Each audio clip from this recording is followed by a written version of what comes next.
अस्सलाम वालेकुम students.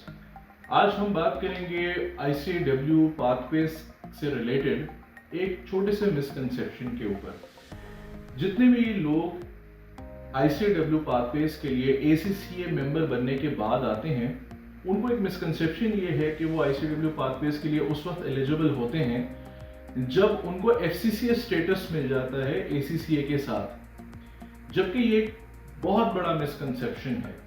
ICAW की ऐसी कोई रिक्वायरमेंट नहीं है कि आपका स्टेटस FCCA होना चाहिए। At the time of appearing for the examination, ICAW pathways ये कहता है कि आपको 5 साल मेंबर बने हुए हो गए हों।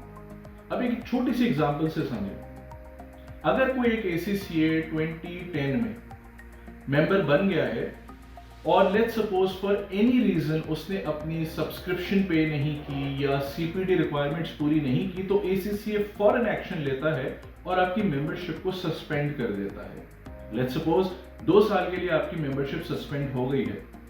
सो आपको FCCA का स्टेटस अब 5 साल बाद नहीं बल्कि 7 साल के बाद मिलेगा अगर आपने रिन्यू करा ली अपनी ये सस्पेंडेड मेंबरशिप। लेकिन ये ACCA का है मसला।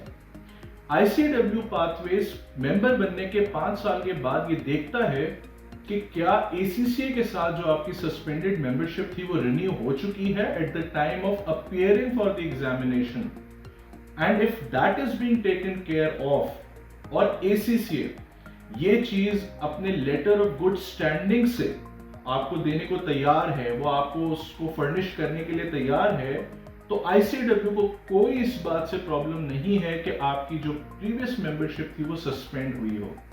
सो as far as ACCA is willing to give you that certificate, जो कि लेटर ऑफ गुड स्टैंडिंग कहलाता है, और उसमें कहीं भी सस्पेंशन का जिक्र नहीं है, in that case you are eligible for ICAW pathways examination and you can appear for it. So I hope कि मिसकंसेप्शन स्टूडेंट्स में क्लियर हुआ हो, और अगर इस वजह से आप अभी तक रजिस्टर नहीं हुए थे ICAW पाथवेज के लिए, तो फौरन अपना जो है वो रजिस्ट्रेशन मिर्चा वाला के साथ करवाएं, जो कि आपको पता है हमेशा गारंटी करता है 100% सक्सेस रेट।